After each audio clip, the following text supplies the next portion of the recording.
Diagram है तो उसकी जो बेसिक ऑब्जेक्टिव जो है वो हम समझ लेते हैं।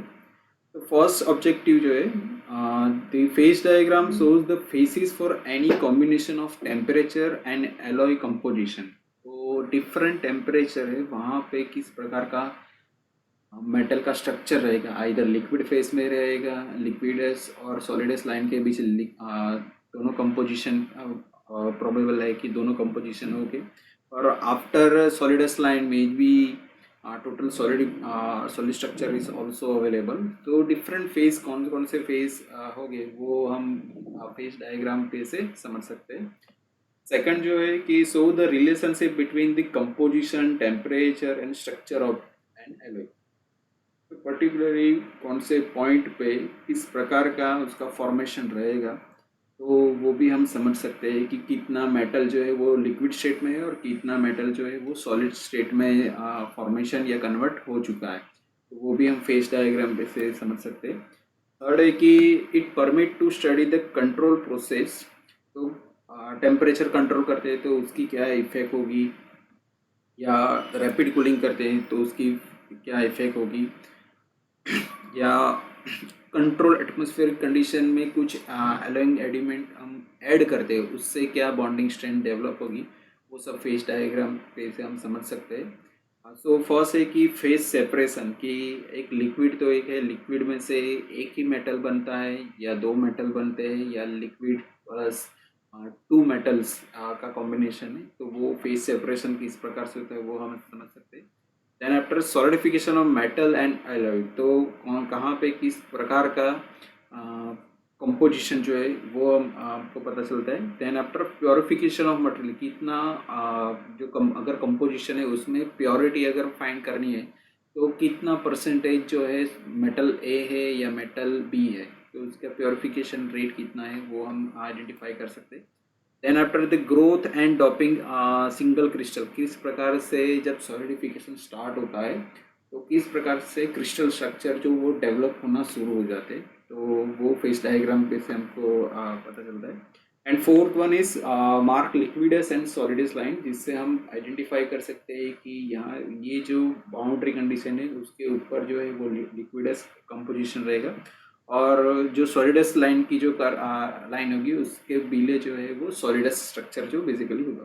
तो ये सारी जो ऑब्जेक्टिव फेस डायग्राम है उसको हम अभी डिटेल में समझेंगे, और उसके ये सब डायग्राम समझ लेने के बाद हम फाइनली जो है आयन कार्बन डायग्राम पर जाएंगे। तो ये जो सारे जो फेस डायग्राम है उसके लिए हमने जो बेसिकली मटेरियल का कंपोजिशन कितना रहेगा, या कितना अमाउंट ऑफ मेटल ए है, कितनी अमाउंट ऑफ मेटल बी है, तो उसका अगर फाइंड करना है तो हम इजीली वहाँ से फाइंड कर सकते हैं। तो दिस इज हम समझेंगे कि लीवर आर्म रूल किस प्रकार से हम यूज़ कर सकते हैं।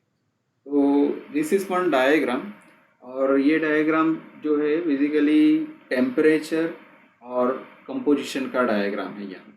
तो टेम्परेचर वर्सेस कंपोजिशन पे यहाँ पे जो डायग्राम हमने लिया है उसके अंदर कोई एक मेटल एक ए है और मेटल बी है। यहाँ पे बिस्मथ और एस बी हमने कैडमियम जो है वो प्रकार के मेटल जो है वो लिए है।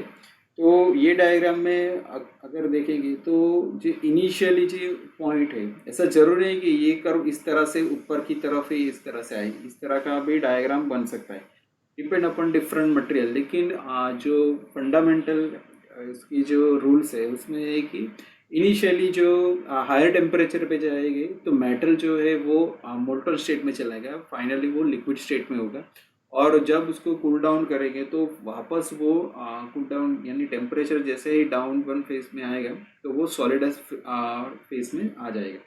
तो यहाँ पे जो ये दो मेटल्स हमने कंसिडर किए तो बिस्मथ जो है वो 0 to 100% है, और यहाँ ये लाइन से अगर एसपी को कंसिडर करते हैं तो 0 to 100% इस तरफ से आएगा।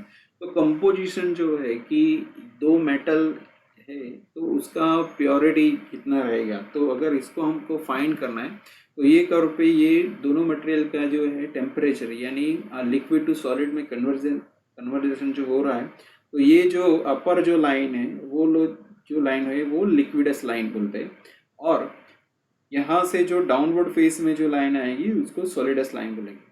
इन बिटवीन जो line liquids line and solids line के बीच में जो कंपोजिशन होगा वो लिक्विड प्लस सॉलिड का कंपोजिशन होगा। अभी हमको फाइंड करना है कि कितना परसेंटेज मेटल जो है वो मेटल ए में कन्वर्ट है और कितना परसेंटेज मेटल बी जो है वो सॉलिडिफाई हो चुका है। तो इसके लिए हम एक लाइन जो है वो यहाँ पे ड्रॉ करेंगे। जो लाइन हमने यहाँ पे ड्रॉ की है, तो इनिशियली फर्स्ट पॉइंट जो है यहाँ पे ए पॉइंट, ये जो लाइन ए एल लाइन हमने जो ड्रॉ की है उसके अंदर ये जो फर्स्ट पॉइंट है यहाँ पे मेटल जो है बोथ मेटल यहाँ पे लिक्विड स्टेट में होंगे। देन आफ्टर यही लाइन को अगर जब लिक्विडस लाइन क्रॉस करके डाउनवर्ड सॉलिडिफिकेशन स्टार्ट होता है तो ये जो सेकंड पॉइंट है जहाँ पे एम इंडिकेट किया हुआ है, तो ये जो सेकंड जो पॉइंट्स है वहाँ पे लिक्विड और सॉलिड दोनों कंपोजिशन जो अवेलेबल होंगे। उसके बाद फर्दर डाउनवर्ड फेस में जाते हैं और यहाँ पे थर्ड नंबर के पॉइंट पे आते हैं, तो यहाँ पे जो है मेटल कंप्लीटली सॉलिड स्टेट में होगा। ओके, तो अभी ये स्टेट हमको पता चल गया है कि मटेरियल जो है वो इनिशियली फर्स्ट नंबर जो है वहाँ पे लिक्विड स्टेट में होगा, 2 नंबर जो है वहाँ पे लिक्विड प्लस सॉलिड में होगा, और 3 नंबर है जहाँ पे कंप्लीटली सॉलिड में कंपोजिशन होगा। अब हमको ये आइडेंटिफाई करना है कि पर्टिकुलरली ये 2 नंबर का लोकेशन यानी जो एम पॉइंट इंडिकेट किया हुआ है वहाँ पे कितना अमाउंट ऑफ लिक्विड है और कितनी अमाउंट ऑफ जो है सॉलिड फॉर्मेशन हो चुका है, क्योंकि यहाँ लिक्विडस और सॉलिडस लाइन के बीच जो कंपोजिशन है उसमें 2 फेस अवेलेबल है, लिक्विड और सॉलिड। ओके, तो पहले ये फेस फाइंड करने के लिए जो मैंने आपको समझाया है कि point 1 liquid, point 2 where the 2 phase mixer liquid plus solid, and third composition is solid. Now यहाँ पे जो हमने ये सेकंड जो पॉइंट लिया है ये कांस्टेंट टेम्परेचर पे हम प्लॉट करेंगे।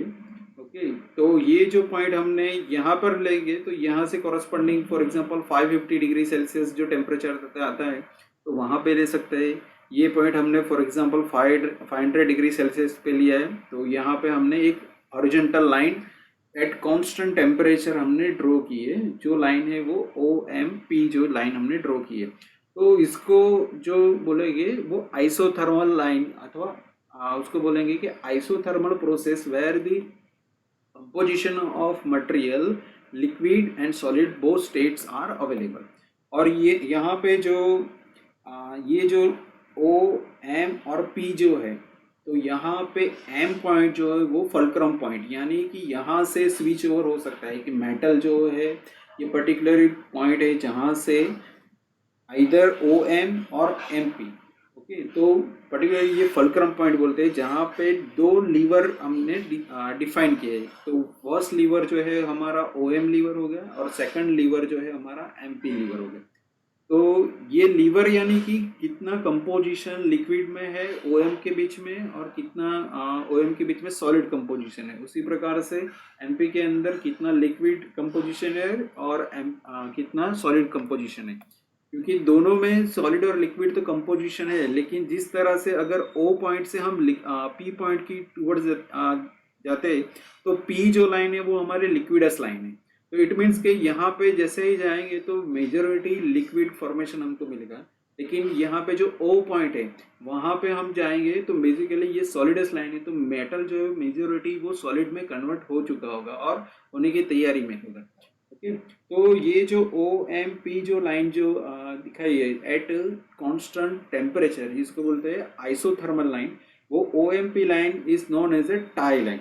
ओके, तो जहाँ पे बेसिकली कंपोजिशन कितना ट्रांसफॉर्मेशन होता है वो हम समझेंगे। ओके, तो ये जो डायग्राम जो है हमारा लीवर, तो इसको इंटरप्रिटेशन करना है कि इसके अंदर OM लीवर में कितना है और MP लीवर में कितना है। तो उसके लिए सॉलिड फेस अगर फाइंड करना है, तो सॉलिड फेस जो अगर फाइंड करना है तो बेसिकली यहाँ पे मैंने बताया आपको कि O जो लाइन है वो O पॉइंट जो है वो सॉलिडस लाइन के ऊपर है।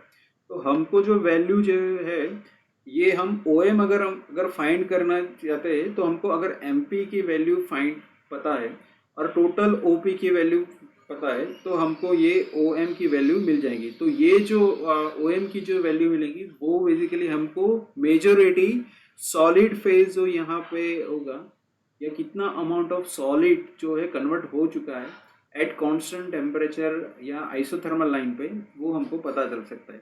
तो यहाँ पे ये जो amount of solid phase MP divided by OP into 100, it will give the amount of percentage the metal A is converted into solid और कितना अमाउंट मेटल B जो है वो कन्वर्ट हो चुका है वो हमको पता चलता है। Then after the amount of liquid phase, अगर लिक्विड हमको फाइंड करना है तो जैसे ही हम ये P पॉइंट यानी कि P जो पॉइंट है वो हमारा लिक्विडस लाइन है, यहाँ पे हमारा मटेरियल जो है P पॉइंट जो है वहाँ पर majority from liquid to solid state में सिर्फ कन्वर्जन स्टार्ट होगा। तो ये पर्टिकुलरली जो पॉइंट P है तो यहाँ पे हमको फाइंड करना है कि कितना अमाउंट ऑफ मीन्स के पर्टिकुलरली ये MP लाइन जो है कितना amount of liquid face available है। तो उसको अगर फाइंड करना है तो हमको OM की अगर वैल्यू मिल जाती है तो OM divided by OP into 100 करेंगे तो हमको जो है कितना अमाउंट ऑफ लिक्विड फेज है और कितना अमाउंट ऑफ सॉलिड में कन्वर्जन हो चुका है वो हमको पता चलेगा। और wait of solid face, okay, तो वेट ऑफ सॉलिड फेस अगर कन्वर्ट करेंगे तो ये MP इट मीन्स कि कितना अमाउंट ऑफ जो है सॉलिड में कन्वर्ट हो चुका है, और वेट ऑफ लिक्विड फेस यानी कि OM यहाँ पे कितना amount of liquid still present है जो सॉलिड में कन्वर्ट होना बाकी है। ओके, तो ये ये जो रूल्स है कि weight of solid phase upon weight of liquid phase equal to MP divided by OM। तो ये लीवर आर्म रूल है जिसकी मदद से हम कितना परसेंटेज हम सॉलिड है कितना परसेंटेज अगर लिक्विड में फॉर्मेशन है वो हमको पता चल जाए। ये बेसिकली लीवर आर्म रूल जो है वो लिक्विडस और सॉलिडस लाइन ये दोनों के बीच में कंपोजिशन कितना है वो हम आइडेंटिफाई इजीली कर सकते हैं। तो ग्राफ पेपर है उसके अंदर इस प्रकार का डायग्राम हम बना सकते हैं जिसके अंदर हॉरिजॉन्टल जो स्केल है उस पर कंपोजिशन जिसमें 0 to 100 for metal A and from यहाँ पे जो ये वर्टिकल लाइन जो है एक्सट्रीम एंड पर यहाँ पे कंप्लीटली ये जो मेटल फॉर एग्जांपल इसको हम मेटल B कंसिडर करते हैं तो यहाँ पे ये एट द एंड यहाँ पे जो ये लाइन जो एक्सट्रीम लाइन है यहाँ पे मेटल B जो है कंप्लीटली प्योर मेटल कंडीशन में होगा। Same way for metal A initially यहाँ पे 100% होगा और बाद में जैसे जैसे वो at the end of material भी रीच होगा तो यहाँ पे वो 0 होगा। लेकिन यहाँ ये जो वर्टिकल लाइन यहाँ पे ये प्योरली मेटल A होगा। ओके, तो मेटल A और मेटल B इसका जो ये वर्टिकल जो लाइन एक्सट्रीम वर्टिकल लाइन है वहाँ पे वो प्योर स्टेट में अवेलेबल होगा। सर स्क्रीन नहीं दिख रही।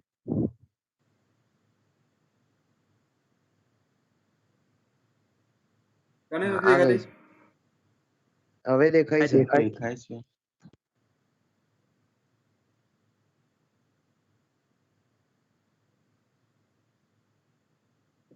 बेसिकली ये जो वर्टिकल लाइन है वहाँ एक्सट्रीम जो वर्टिकल लाइन वहाँ पे प्योर मेटल स्टेट में होगा और ये जो MP लाइन है वहाँ पे कितना अमाउंट ये जो लिक्विड लाइन से जो मेटल अंदर इंसर्ट होगा तो कितना सॉलिड फॉर्मेशन हो चुका है वो हम आइडेंटिफाई करेंगे। और यहाँ पे OM जो लाइन है यहाँ पे हम आइडेंटिफाई करेंगे कितना अमाउंट जो है हमारा स्टिल लिक्विड फेज में अवेलेबल है जो सॉलिड में कन्वर्ट होना बाकी है। तो इस प्रकार से लीवर आर्म रूल हम यूज़ कर सकते हैं और ग्राफ पेपर में इस प्रकार से 0 to 100 फॉर मेटल A और same way 0 to 100 for metal B हम आइडेंटिफाई करेंगे।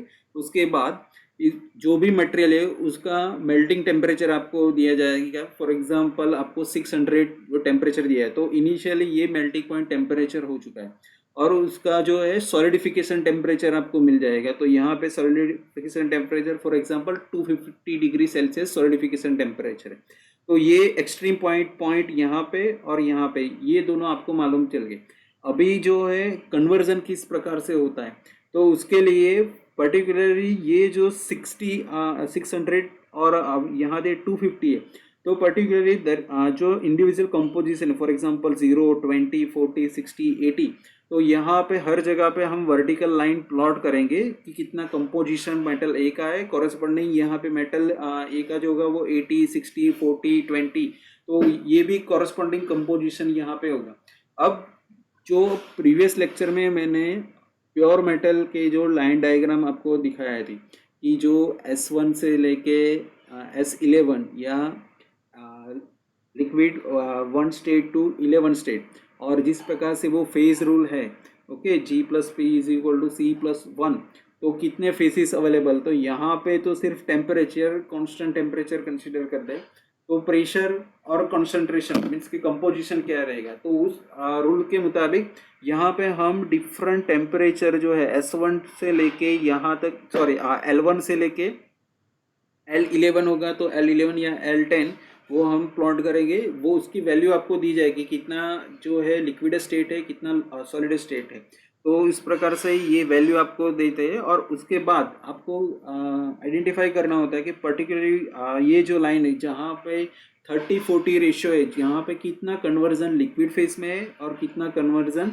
सॉलिड स्टेट में, या 30-70 फॉर एग्जांपल यहाँ पे अगर कंसिडर करते हैं 30-70, तो पर्टिकुलरली ये वन पोजीशन है जहाँ पे 30% जो है वो बी आई है और 70% जो है वो हमारा एस बी है। लेकिन ये थर्ड पॉइंट में अगर आएंगे तो यहाँ पे 70% जो है वो हमारा बी आई एस बी हो जाएगा और 3% जो है वो हमारा एस बी आई हो जाएगा। तो इस प्रकार से कंपोजिशन चेंज हो गए, यानी कि कितना अमाउंट ऑफ लिक्विड अवेलेबल है, कितना अमाउंट ऑफ यानी कि सॉलिड कन्वर्जन बाकी है, और यहाँ पे कितना अमाउंट जो है वो सॉलिड कन्वर्ट हो चुका है। तो ये आपको एग्जाम में इस प्रकार से हम नहीं पूछते, लेकिन जब आप इंडस्ट्री में जाओगे जहाँ पे अगर कुछ कितना टाइम में कास्टिंग जो है वो सॉलिडिफाई होगा, तो उसके लिए आपको उसका मेल्टिंग टेम्परेचर अगर मालूम है तो आप ग्राफ प्लॉट कर सकते हैं कि ये जो पर्टिकुलरली टाइम है, और यहाँ पे अगर आपको इसकी हार्डनेस है कि इतने कंपोजिशन पे उसकी हार्डनेस की वैल्यू यहाँ तक रहती है, वो स्टैंडर्ड टेबल भी अवेलेबल होते हैं कि जहाँ पे टेम्परेचर की रेंज यहाँ पे होगी, तो बेसिकली उसी टेम्परेचर पे अगर हम कंटिन्यूस वाटर का फ्लो करते हैं, या उसके बाद अगर हम उसको क्वेंचिंग मीडिया में डाल देते, वाटर और सॉल्ट के मीडिया जो है उसमें डाल देते हैं, या ऑयल के बाथ में अगर डाल देते, तो उसकी हार्डनेस की वैल्यू चेंज हो जाएगी। तो पर्टिकुलरली कौन से टेम्परेचर पर लाके उसको क्वेंचिंग मीडिया में डालना है, जिससे उसकी मेटल की स्ट्रेंथ जो है या हार्डनेस की जो यानी मेटलर्जिकल जो प्रॉपर्टी है वो किस प्रकार से हम चेंज कर सकते हैं, उसके लिए ये lever arm rule basically use करते हैं। तो इंडस्ट्री में आपको अगर किसी भी मेटल की आपको अगर जो पेरेंट मटेरियल कंडीशन है उसको अगर इम्प्रूव करना है, तो आपको ये डिफरेंट टेम्परेचर वो चार्ट अवेलेबल है कि पर्टिकुलरली मटेरियल है उसका टेम्परेचर रेंज ये है, उसका मेल्टिंग टेम्परेचर और फ्रीजिंग पॉइंट टेम्परेचर, वो दोनों आपको वो डेटा टेबल में से आपको मिल जाएगा, या जो भी सप्लायर है उसके पास भी ऐसा चार्ट अवेलेबल होता है कि ये इसका मटेरियल की ये इतने टेम्परेचर पे मेल्ट हो जाएगा, और अगर कूल डाउन कर दे तो इतने टेम्परेचर पे ये आएगा, और उसकी जो प्रॉपर्टी है कि इसकी हार्डनेस की वैल्यू है, इसकी इसकी स्क्रैच मार्क है, तो वियर रेजिस्टेंट कैपेसिटी, वो सब वैल्यू आपको उसके पास से अगर आप इंस्पेक्शन करवाते हैं सैंपल का तो आपको इनिशियली मिल जाएगी। अगर यही मटेरियल को अगर आपको हीट ट्रीटमेंट करके उसकी मटेरियल की प्रॉपर्टी अगर इंक्रीज करनी है, तो कौन सा एलिमेंट अगर डालेगी जिससे उसकी हार्डनेस की वैल्यू इंक्रीज होगी और जिससे उसकी स्ट्रेंथ इंक्रीज हो सकती है, तो काफ़ी ऐसे एलॉय एलिमेंट भी है जो हम ऐड भी कर सकते हैं, और कौन से टेम्परेचर पे लाके उसको किस तरह से हमको सर्टिफिकेशन में लेके जाना है। तो ये डिफरेंट मीडिया जो है इसके लिए हम ये interpretation of lever arm rule जो है हम यूज़ करते हैं। तो इंडस्ट्री में मेजोरिटी ये कंसेप्ट जो है ज़्यादातर यूज़ होंगे। Okay, so this is interpretation of lever arm rule when the solid how much amount or how much percentage of liquid and solid phase existing in the diagram. Next is concept of solidification. तो जो metal जो solidification start करता है तो उसके अंदर basically ये जो डायग्राम हमने प्योर मेटल का मैंने समझाया था कि ये इनिशियली जो है A to B ये लिक्विड स्टेट है, फिर ये कांस्टेंट टेम्परेचर कंडीशन में दोनों अवेलेबल है यानी लिक्विड प्लस सॉलिड, और then after C2D total solid phase जो है वो कन्वर्ट हो चुका है। तो यहाँ पे ये इनिशियली ये जो है ये हमारा लिक्विड मेटल्स है। अभी जब हम सॉलिडिफिकेशन की बात करते हैं तो बेसिकली यहाँ पे जो ये लिक्विड है, ये लिक्विड का जब कूल डाउन करेंगे यानी कि यहाँ से लिक्विड टू सॉलिड और यहाँ से सॉलिड फॉर्मेशन आएगा, तो उसी मुताबिक यहाँ पे आप देख सकते हैं कि ये जो लिक्विड इनिशियल स्टेट में है, अब धीरे धीरे अगर उसको हम कूल डाउन करते हैं यानी कि लिक्विडस टू सॉलिडस लाइन में अगर कन्वर्ट होता है तो बेसिकली यहाँ पे ये इस प्रकार से बाउंड्री कंडीशन जनरेट होगी और ये आउटर फेज जो है वो फर्स्ट इनिशियली सॉलिडिफाई होगा और एटम जो है इस प्रकार से जनरेट होने शुरू कर देंगे। तो ये जो आउटर फेज जहाँ से हम जो उसके मेल्टिंग टेम्परेचर पे हम उसको हमने हीट किया है और उसके बाद अगर हम उसको कूल डाउन करने की कोशिश करते हैं तब बेसिकली मेटल के अंदर से लेटेंट हीट जो है वो जनरली रिमूव होती है। ओके, तो ये जो हीट है ये convert basically liquid to solid में अगर जब कन्वर्ट होता है तो विदाउट चेंजिंग टेम्परेचर वो फेज ट्रांसफॉर्मेशन करना शुरू कर देता है। तो बेसिकली यहाँ पे हमको जो मटेरियल जो है, जब हम मटेरियल टेक्नोलॉजी सब्जेक्ट पढ़ते हैं तो उसके अंदर जब मेटल को मेल्टिंग स्टेट में लेके जाते हैं, अगर उसके बाद भी अगर हीट प्रोवाइड करते हैं तो हमको मालूम है कि सॉलिड प्लस लिक्विड और then after gases form generate होते हैं। लेकिन मटेरियल में जो स्टडी जो है ये एट प्रेजेंटली वो लिक्विड स्टेट में लेके उसके बाद वापस उसको सॉलिडिफिकेशन कन्वर्ट करने के लिए प्रोसेस करते हैं, जिसके अंदर दूसरे मटेरियल जो है उसको ऐड करते हैं, जिसकी वजह से उसकी डिफरेंट मेटलॉजिकल प्रॉपर्टीज है वो इंक्रीज करने की ट्राई करते हैं। तो बेसिकली यहाँ पे जो सॉलिडिफिकेशन हो रहा है, यहाँ पे जो लिक्विड इनिशियली कंडीशन में लिक्विड है और आउटर सरफेस जब इसको हम कूल डाउन करेंगे इस डायग्राम के मुताबिक जब लिक्विड है, उसके बाद ये B2C है जहाँ पे टोटली लिक्विड और solid available. So this is one of the face liquid और सॉलिड। सो ये ग्रे कलर का जो एरिया है वो सॉलिडिफिकेशन ऑलमोस्ट हो चुका है और एटम जो है इस प्रकार से वो डेवलप होना शुरू होंगे। ये इधर लाइन डायग्राम में भी हो सकते हैं, ये just 3D point of view से मैंने कंसीडर किया है कि वो ऑल डायरेक्शन में ये मूवमेंट करेंगे। ओके, सो दिस इज जो ये एटम जो जनरेट होते हैं उसको बोलते हैं डेंड्राइट। ओके, तो ये डेंड्राइट जो जनरेट होता है तो वो डिपेंड होता है कि किस प्रकार का हम कूलिंग जो है हम मटेरियल को करते हैं। तो डेंड्राइट के लिए काफ़ी सारे एस्पेक्ट जो है वो कंट्रोल एटमॉस्फेरिक टेम्परेचर है, किस प्रकार से हम कूलिंग करते हैं उसके मुताबिक एटम का ग्रोथ होता है। तो growth of crystal structure is different in different crystallography. जो भी मटेरियल है उसके अंदर ये डिफरेंट वे से वो डेवलप होते हैं और बेसिकली जो ये डेंड्राइट है उसका जो स्ट्रक्चर है वो जनरली ट्री लाइक स्ट्रक्चर जो बेसिकली डेवलप होता है। और ये जो मैं नेक्स्ट स्लाइड में आपको एक वीडियो है उसमें दिखाऊंगा कि किस प्रकार के वो आइस क्यूब का जो स्ट्रक्चर डेवलप होता है लाइक ट्री स्ट्रक्चर, तो सेम स्ट्रक्चर जो है वो डेंड्राइट का भी मेटल में डेवलप होता है depend upon different cooling condition. और ये जो शेप है यहाँ पे तो मैंने परफेक्टली राउंड शेप जो एटम जो है वो डेवलप होते हैं ऐसा मैंने आपको दिखाया, लेकिन ऐसा जरूरी नहीं है कि मेटल का जो डेवलपमेंट हो वो पर्टिकुलरली राउंड शेप में ही जनरेट हो। वो डिपेंड ओपन होता है कि किस प्रकार की कंडीशन में हम उसको सॉलिडिफाई करते हैं।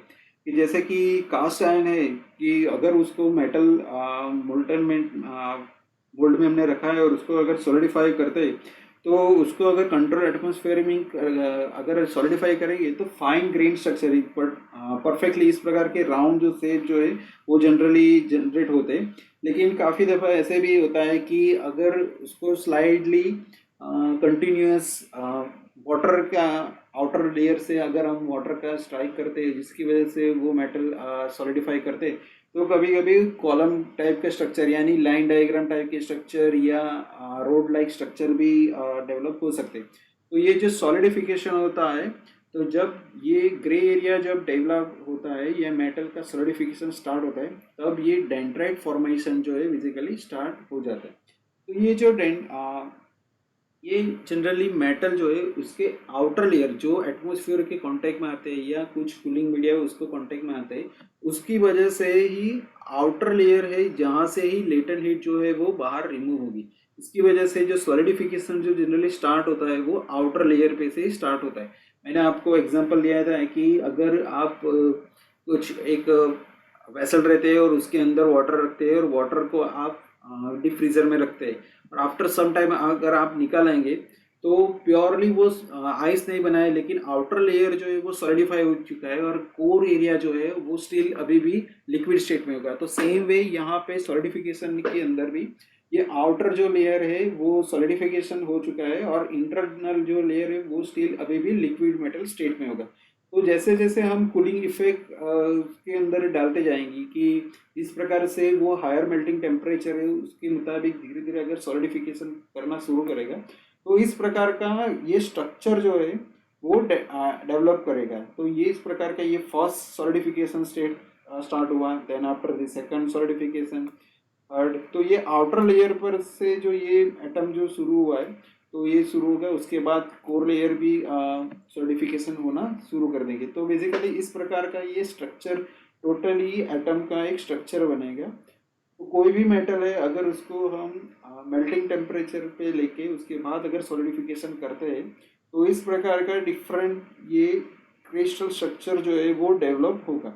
ओके, तो यहाँ पे ये डेंड्राइटिक प्रोग्रेसिंग हो चुका है कि सर मेटल जो बस ये सर स्क्रीन नहीं दिख रही है।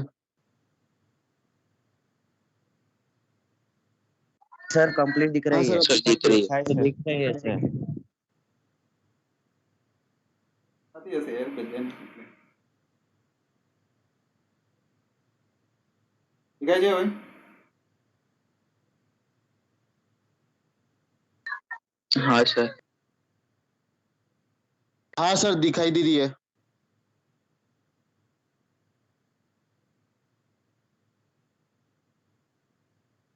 तो यहाँ पे ये जो डिफरेंट क्रिस्टल स्ट्रक्चर जो dendritic growth number of atom generate होते हैं तो उसको बोलेंगे डेंड्राइटिक प्रोग्रेस।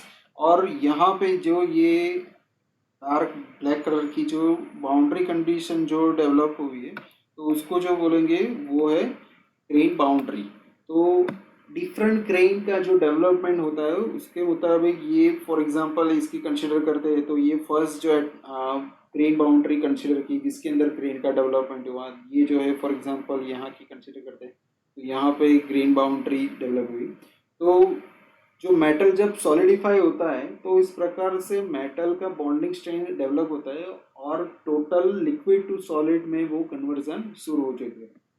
तो ये बेसिकली डेंड्राइट टर्म डेंड्राइट है, देन आफ्टर ये लिक्विड मेटल कंसेप्ट है, उसके बाद डेंड्राइट का प्रोग्रेशन होने के बाद आपको डिफरेंट ग्रेन बाउंड्रीज जो है वो फॉर्मेशन आपको दिख जाएगी। तो basically this is the concept of solidification. तो डिफरेंट टाइप के जो मेटल है इधर वो प्योर मेटल है या बाइनरी टाइप के एलॉय एलिमेंट है या मेटल है, उसके अंदर जब लिक्विड टू सॉलिड में अगर कन्वर्जन होगा तो बेसिकली इस प्रकार का फॉर्मेशन होगा और यही फॉर्मेशन जो है उसको हम सॉलिडिफिकेशन बोलेंगे। तो ये एक बेसिक कंसेप्ट है कि सॉलिडिफिकेशन किस प्रकार से होता है तो वो मैंने आपको समझाया। और ये जो डेंड्राइटिक ग्रोथ जो मैंने आपको बताया कि किस प्रकार से डेंड्राइटिक ग्रोथ होता है या क्रिस्टल स्ट्राइक या ट्री लाइक स्ट्रक्चर जो वो डेवलप करता है, तो बेसिकली इसके लिए एक वीडियो मेरे को मिला है तो वो आपको मैं आपके साथ में शेयर करता हूँ। तो एक बार देख लो। इस प्रकार से सॉलिड जो है इनिशियली फॉर्मेशन होता है, उसके बाद वो ऑल डायरेक्शन 3 डायमेंशनल व्यू में इस प्रकार से वो ग्रोथ करेगा और यहाँ पे ये जो एटम जो है वो धीरे धीरे सॉलिडिफाई होना, यानी ये आउटर लेयर है वहाँ से इस प्रकार से सॉलिडिफिकेशन स्टार्ट करेगा जहाँ जहाँ पे लिक्विड फेस है उसको कन्वर्ट करता हुआ। और ये जो स्ट्रक्चर जो बेसिकली जो डेवलप होते हैं लाइक ट्री लाइक स्ट्रक्चर जो है वो डेवलप करते हैं और यही स्ट्रक्चर जो है वो कंटिन्यूसली वो कोर एरिया जो लिक्विड का जो सेंटर एरिया है वहाँ तक वो एक्सपांड होता रहेगा, जिसकी वजह से जो मेटल जो आउटर लेयर पे जो भी मेटल है वो सॉलिडिफाई होता रहेगा। तो basically this is one of the dendritic growth type like tree like structure जो है वो मेटल में जनरली ऑब्जर्व करते हैं। तो एक बार वापस देख लो कि किस प्रकार से डेंड्राइटिक ग्रोथ जो है सॉलिडिफिकेशन में होता है।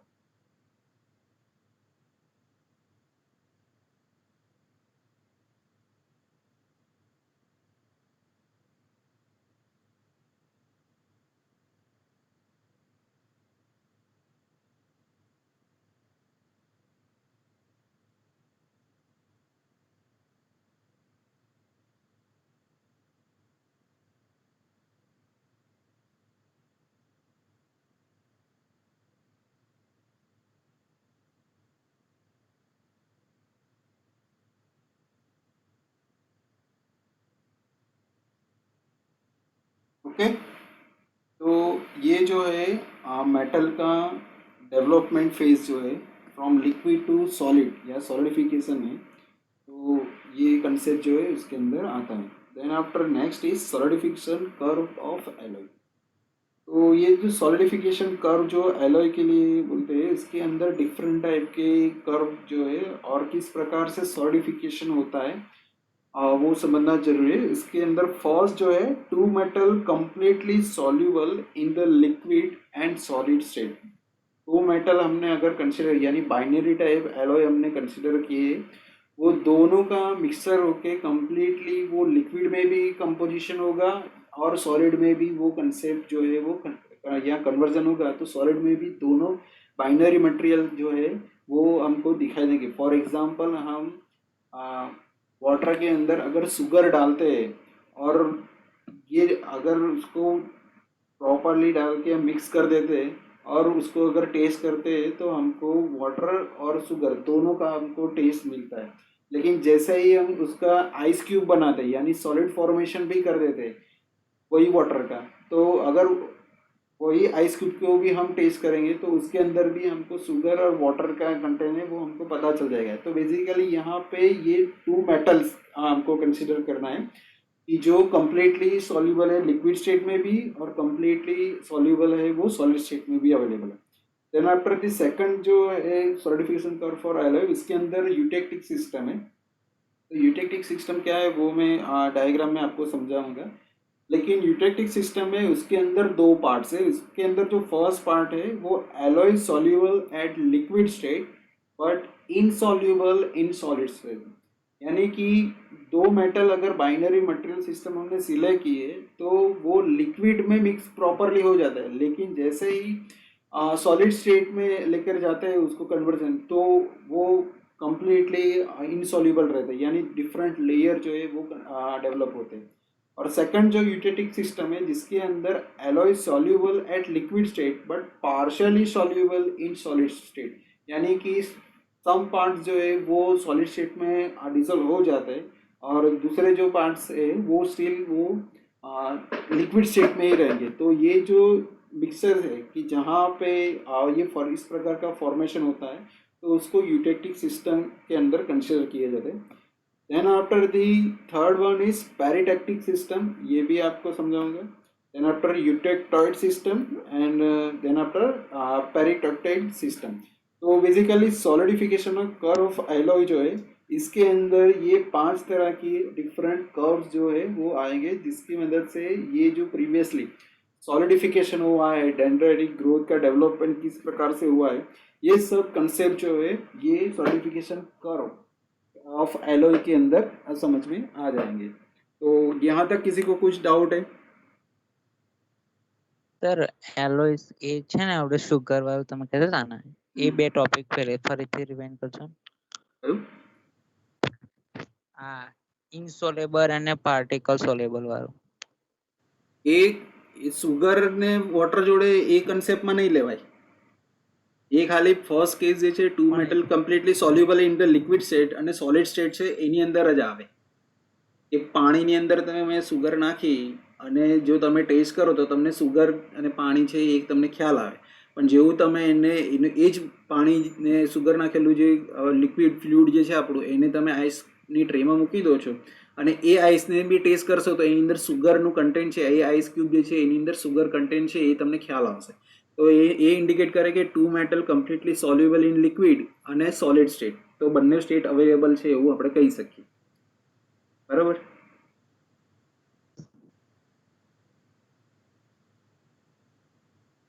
क्लियर?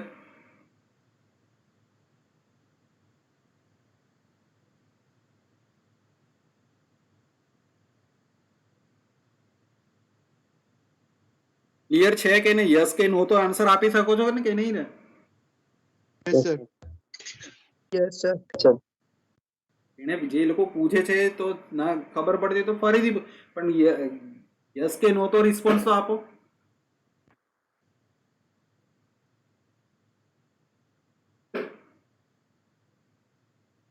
સોલિડિફિકેશન ની અંદર ક્લિયર થઈ ગયું કે મેટલનું જે લિક્વિડમાંથી સોલિડની અંદર કન્વર્ઝન થાય છે, ડેન્ડ્રાઇટ જનરેટ થાય છે. જે એટમ જે જનરેટ સોલિડિફિકેશન થાય એને ડેન્ડ્રાઇટ કહેવાય અને એ પ્રમાણે આખું ગ્રોથ થતું હોય. તો એ તમને ક્લિયર કરાવ્યું મેં. અને ત્યાર પછી જે છે એ સોલિડિફિકેશન થાય તો એને રિલેટેડ એક વિડીયો બતાવ્યો કે જેની અંદર લિક્વિડમાંથી જ્યારે સોલિડની અંદર જનરેટ થશે તો ડેન્ડ્રાઇટનો ગ્રોથ એવું નથી કે એક જ ડિરેક્શનમાં થશે, એ 3D ડાયાગ્રામની અંદર આખો જનરેશન થશે. એટલા માટે એક વિડીયો જે છે એ પણ તમને સમજાવ્યો કે સોલિડિફિકેશન કેવી રીતે થાય છે. ક્લિયર એની અંદર? Yes okay. હવે આ જે સોલિડિફિકેશન કર્વ ઓફ એલોય જે છે અને આ જે ટોટલ આ 5 કેટેગરી જે છે, આ 5 કેટેગરી સૌથી ઇમ્પોર્ટન્ટ છે અને એને રિલેટેડ આ કોમન ક્વેશ્ચન, કોઈ પણ ક્વેશ્ચન અથવા ક્વેશ્ચન આવી રીતે પણ અમે પૂછીએ છીએ કે draw the solidification curve of alloy when the two metal completely soluble in the liquid state and solid state, अथवा solidification curve for alloy soluble at liquid state but insoluble in solid state, the same way partially soluble in solid state. તો આ રીતેના curve જે છે એ પૂછાશે એટલે આપણે one by one હવે એક curve સમજવાનું સ્ટાર્ટ કરીએ છીએ. એટલે સોલિડિફિકેશન જે છે એ જ કન્સેપ્ટ જે છે એની અંદર યુઝ કરેલો છે.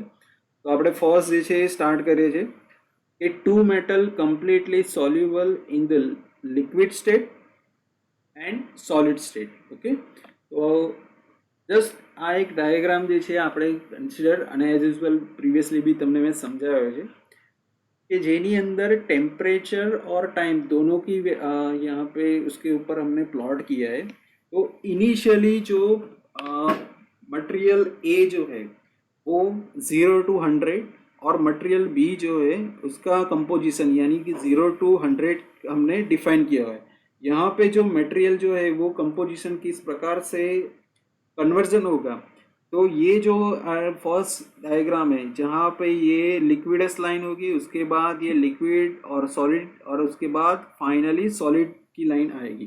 तो ये जो कंडीशन है जहाँ पे प्योर मेटल ए अगर हम कंसीडर करते हैं तो ये जो है यहाँ पे जनरली ट्रांसफॉर्मेशन होगा. तो ये कांस्टेंट टेम्परेचर यानी आइसोथर्मल कंडीशन जो है वहाँ पे लिक्विड टू सॉलिड का कन्वर्जन होगा. Same way for material B, जहाँ यहाँ पर भी ये जो है लिक्विडस लाइन है, देन आफ्टर दिस पॉइंट वहाँ पे जो हॉरिजॉन्टल लाइन है यानी कि constant temperature line, isothermal line, और उसके बाद सॉलिड का फॉर्मेशन होगा. ओके, तो यहाँ पे दो मेटल हमने कंसीडर किए जहाँ से इस प्रकार का कंपोजिशन होगा. और ये जो है फेस रूल के मैंने जो डिफरेंट लास्ट लेक्चर में डिफरेंट डायग्राम दिखाया था कि यहाँ पे लिक्विड स्टेट है, यहाँ पे लिक्विड और सॉलिड दोनों स्टेट अवेलेबल है, कांस्टेंट टेम्परेचर अवेलेबल नहीं. यानी कि जो इक्वेशन है G+P=C+2, okay, degree of freedom हमको उसमें फाइंड करना है. तो डिग्री ऑफ फ्रीडम यानी कि यहाँ पे तो लिक्विड प्लस सॉलिड और यहाँ पे दो फेस अवेलेबल, तो किस प्रकार से एफ की वैल्यू 0 आती है, किस प्रकार से एफ की वैल्यू 1 आती है, कैसे डिग्री ऑफ फ्रीडम जो है 2 वैल्यू आती है, तो वो तो ऑलरेडी लास्ट लेक्चर में हमने डिस्कस कर चुके.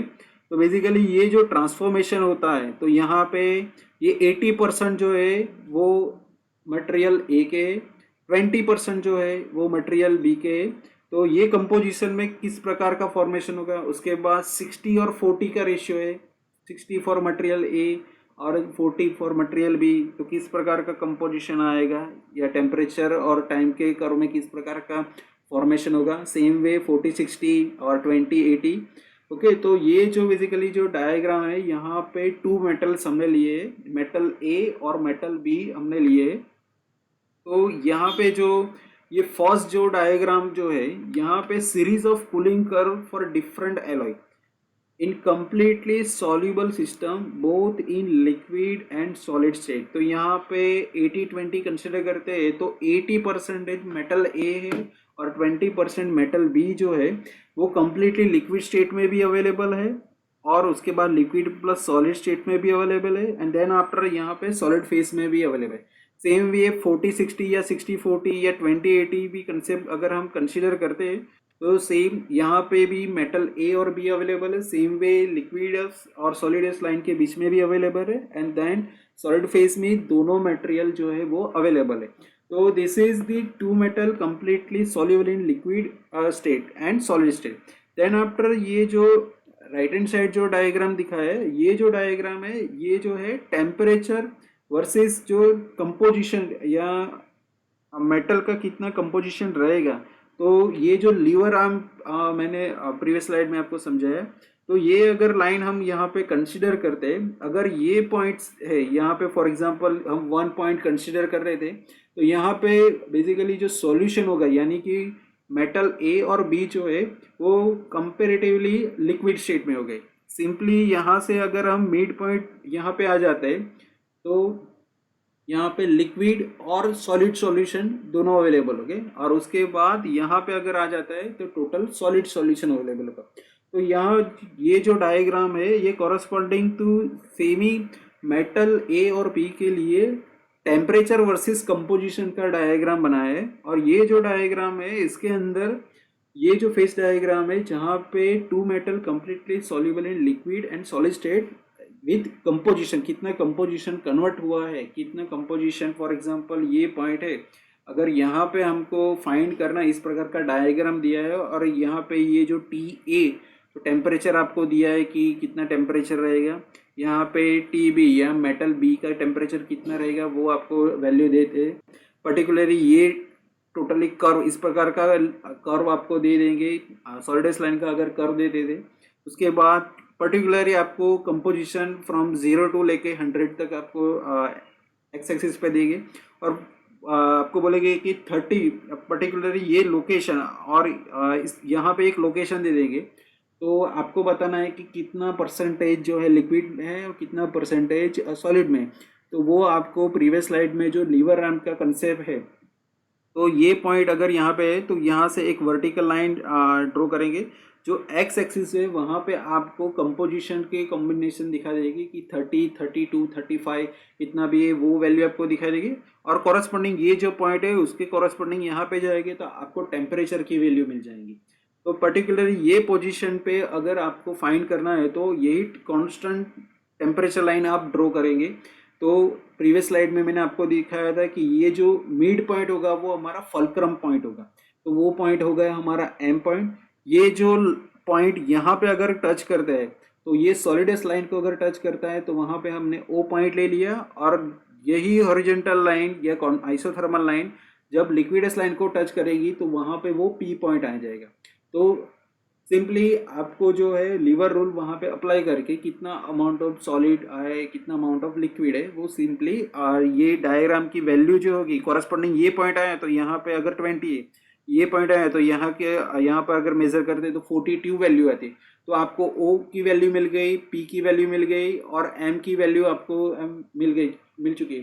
तो आपको उसकी मदद से वैल्यू जो है कितना डिस्टेंस है ग्राफ के जो स्केल आपने जो भी स्केल लिया होगा उसके मुताबिक आपको वो माइनस करके कितना अमाउंट ऑफ लिक्विड है कितना अमाउंट ऑफ सॉलिड है वो आप वैल्यू फाइंड कर सकते हैं। तो यहाँ ये जो डायग्राम है जिसके अंदर दो मेटल है वो दोनों मेटल कंप्लीटली सॉल्यूबल जो है लिक्विड एंड सॉलिड स्टेट में कंप्लीटली सॉल्यूबल है। ओके, सो ये डायग्राम जो है completely soluble and liquid and solid state है। यहाँ पे फेस का जो ट्रांसफॉर्मेशन होगा basically from liquid to solid के अंदर, तो ये जो लिक्विडस लाइन जैसे ही क्रॉस करेगी तो और लिक्विड और सॉलिड दोनों फेस जब अवेलेबल होगी तो इस प्रकार का स्ट्रक्चर यानी ये जो फॉर्मेशन आपको दिखाई देते हैं वो डेंड्राइट का ग्रोथ जो है वो फॉर्मेशन टेक प्लेस करेगा। तो बेसिकली ये solidification begin at the temperature T1। कौन सा टेम्परेचर T1 है वो डायग्राम में आप एक बार देख लो। तो पर्टिकुलरली ये जो लिक्विडस लाइन है ओके, ये जो लिक्विडस लाइन है जहाँ पे लिक्विड जो है वो लिक्विड से सॉलिड बनना शुरू करेंगे, तो ओके, तो ये पर्टिकुलरली ये T1 टेम्परेचर है जहाँ पे जो फेस ट्रांसफॉर्मेशन है, तो डेंड्राइटिक ग्रोथ जो है इस प्रकार से फॉर्मेशन करना शुरू कर देंगे। So this is the solidification begin at temperature T1। और जैसे ही ये from liquid plus solid and it reach to the temperature T2। Okay, तो T2 टेम्परेचर कौन सा है वो भी एक बार देख लो आप। This is the T2 temperature region, okay, where it indicate on the lines of solidus line. Clear, this is solidus line. तो ये जो सॉलिडस की जो लाइन है यहाँ पे ये T2 टेम्परेचर है।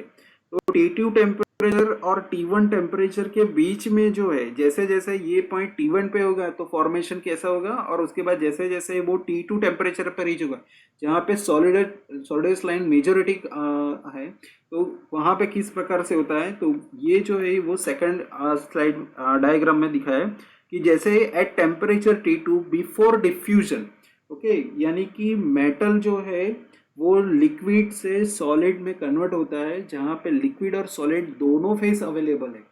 ओके, लिक्विडस लाइन के अबो जो है वो बेसिकली लिक्विड सॉल्यूशन ही अवेलेबल है, सॉलिडस लाइन है उसके बिलो जो है वो बेसिकली सॉलिड सॉल्यूशन ही अवेलेबल है। लेकिन लिक्विडस और सॉलिडस लाइन के बीच जो एटम्स है वहाँ पे इस प्रकार का क्रिस्टल स्ट्रक्चर जो है वो डेवलप होना शुरू होगा। तो ये जो है temperature T2 before the diffusion. तो बेसिकली डिफ्यूजन जो है यहाँ पे, तो डिफ्यूजन जो बेसिकली वर्ड जो है कि मेटल जब लिक्विड टू सॉलिड में अगर कन्वर्ट होता है तो ये जो सॉलिड के जो एटम बनना शुरू हो गए, यानी ये ब्रांचेस बनना जो शुरू हो गए, तो बेसिकली ये जो मूवमेंट करेंगे कि यानी कि जो लिक्विड है उसको सॉलिड कन्वर्ट करने की स्टार्ट करेंगे, तो ये इस प्रकार का ये जो फॉर्मेशन होता है उसको बोलते हैं diffusion. It means the movement of atom in this solid state, जो सॉलिड स्टेट में कन्वर्जन करना शुरू करेंगे तो उसको बोलते हैं डिफ्यूजन। बेसिकली ये डिफ्यूजन जो फिनोमिना है, तो it depends upon this type of dendrite structure का ग्रोथ किस प्रकार से होता है, जो हमने सॉलिडिफिकेशन में मैंने आपको बताया कि लाइक ट्री लाइक स्ट्रक्चर होता है, या फिर वो जो है टोटल ग्रेन बाउंड्री या स्मूथ कंट्रोल एटमॉस्फेरिक टेम्परेचर में अगर कूलिंग करते हैं तो राउंड शेप ग्रेन हमको डेवलप होते हैं।